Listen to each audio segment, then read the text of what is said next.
خدارا اپنے ماں باپ کو دکھ نہ دینا، والدین کو تکلیف نہ دینا۔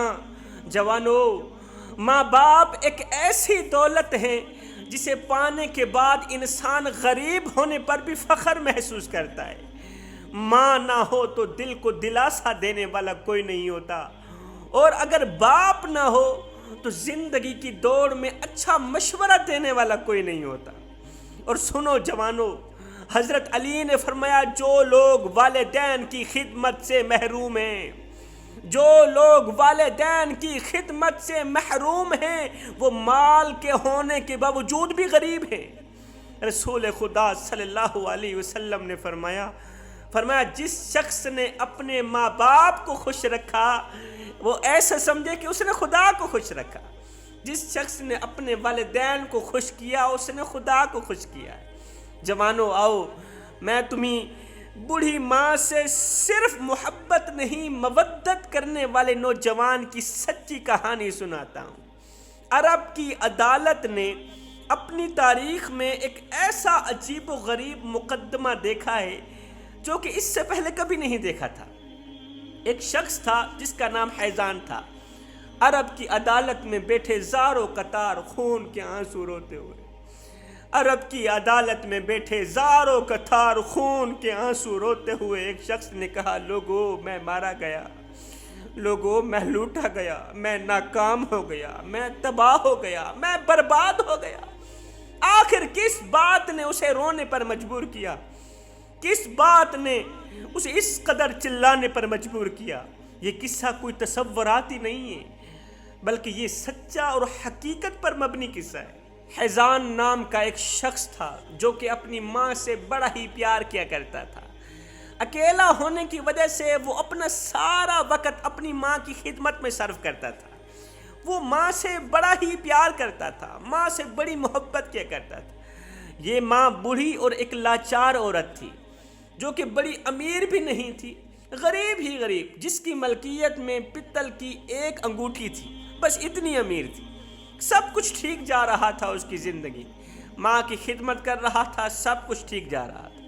ایک دن دوسرے شہر میں رہنے والے چھوٹے بھائی نے آ کر مطالبہ کیا کہ میں ماں کو ساتھ اپنے گھر میں لے جانا چاہتا تاکہ وہ میرے شہر میں میرے خاندان کے ساتھ بھی رہے۔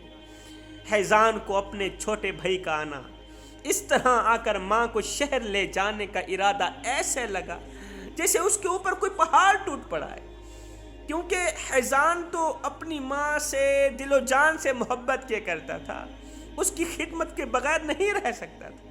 اس نے اپنے چھوٹے بھائی کو سختی سے منع کیا کہ وہ ایسا ہرگز نہیں ہونے دے۔ چھوٹے بھائی کو کہنے لگا، میرے بھائی، الحمدللہ میرے اندر اتنی ہمت ہے کہ میں اپنی ماں کی مکمل دیکھ بھال کر سکتا ہوں۔ دونوں بھائیوں کے درمیان جب تکرار زیادہ بڑھا، چھوٹا بھائی کہتا ہے میں اپنی ماں کی خدمت کرنا چاہتا ہوں، بڑا بھائی کہتا ہے میں پہلے سے کر رہا ہوں، میں ابھی تک تھکا نہیں ہوں۔ جب لڑائی زیادہ بڑھی، جب تکرار زیادہ بڑھا تو معاملہ عدالت میں چلا گیا۔ دونوں بھائیوں نے اپنا اپنا موقف پیش کیا۔ عدالت پیشیوں پر پیشیاں دینے کے بعد حتمی نتیجے پر پہنچی۔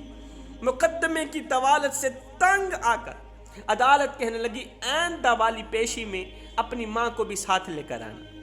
جب مقدمے کی طوالت سے تنگ آئی نا تو عدالت نے دونوں بھائیوں کو مخاطب کر کے کہا کہ آئندہ والی پیشی میں اپنی ماں کو بھی ساتھ لے کر آنا، تمہارا مقدمہ ختم کرتے، حتمی فیصلہ کرتے۔ اگلی پیشی پر یہ دونوں بھائی اپنی ماں کو ساتھ لے کر عدالت پہنچے۔ ماں کیا تھی؟ محض ہڈیوں کا ایک ڈھانچہ تھی۔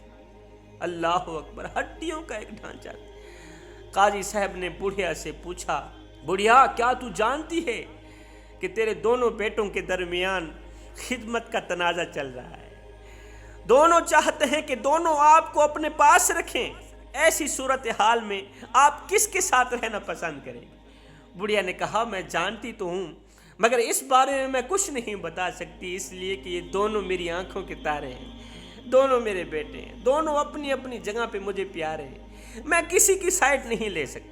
اب عدالت نے کیا کیا، چھوٹے بھائی کی جو بہت ہی زیادہ امیر تھا بڑے بھائی سے، چھوٹے بھائی کی مالی حالت کو مد نظر رکھتے ہوئے چونکہ حیزان کا چھوٹا بھائی امیر تھا اور حیزان غریب تھا، عدالت نے مقدمے کا فیصلہ چھوٹے بھائی کے حق میں کر دیا۔ چھوٹا بھائی ماں کو لے کر گھر کی طرف چل دیا۔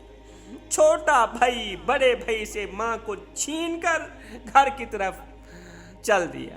جب ماں کے نوکر نے، حیزان نے ماں کو اپنے سے الگ تھلگ جاتا دیکھا تو زمین پر بیٹھ کر خون کے آنسو بہا کر کہنے لگا، لوگو میں مارا گیا، میں لوٹا گیا، مجھ سے میری ماں چھینی گئی، لوگو میرے بھائی کو جا کر کہو اور نادان میری زندگی کی ساری جمع پونجی لے لے، میری زندگی کی ساری جمع پونجی لے لے، میرے پاس جتنی دولت ہے، جتنا پیسہ ہے، میرے پاس گاڑیاں ہیں، میرا بنگلہ ہے، سب کچھ لے لے، ایک مجھے میری ماں دے دے، ایک مجھے میری ماں دے دے، مجھے میری ماں کی خدمت سے محروم نہ کرو نادان۔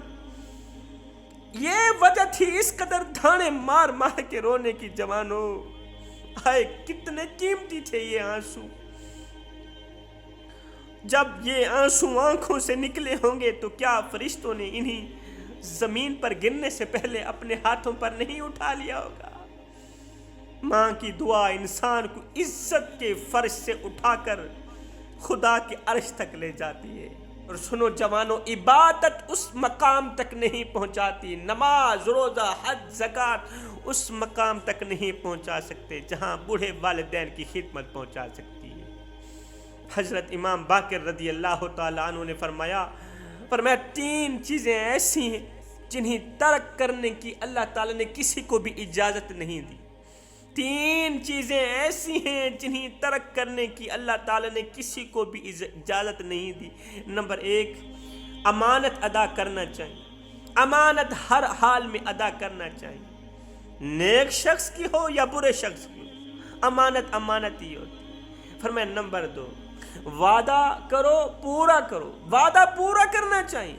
فرمایا نمبر 3، اپنے بوڑھے والدین کے ساتھ نیکی کرنی چاہیے، خواہ وہ نیک و صالح ہوں یا نہ ہوں، خواہ وہ نیک ہوں یا وہ بد ہوں، وہ نیک ہوں یا گنہگار ہوں، بدکار ہوں، سیاکار ہوں، ماں باپ تو ماں باپ ہی ہوتے ہیں نا۔ والدین کے ساتھ نیکی کرنی چاہیے۔ جب بھی ماں کا لفظ منہ سے نکلتا ہے جوانوں تو ایسے لگتا ہے جیسے ساری دنیا کی محبت ہمارے آس پاس بکھر گئی، ایسے نہیں لگتا؟ جیسے کڑی دھوپ میں سایہ مل گیا، ایسا لگتا ہے کہ جیسے ہر مشکل سے آزادی مل گئی۔ جب ہم نے دنیا میں آنکھ کھولی تو جس ہستی نے ہمیں سب سے پہلے گلے لگایا اور ہماری پیشانی پر محبت بھرا بوسہ دیا، سب سے پہلے جس ہستی نے، وہ ہستی کوئی اور نہیں ہے، وہ ماں ہے۔ اس کے بعد جب ہم تھوڑے بڑے ہوئے تو ہمیں چلنا سکھایا، بولنا سکھایا۔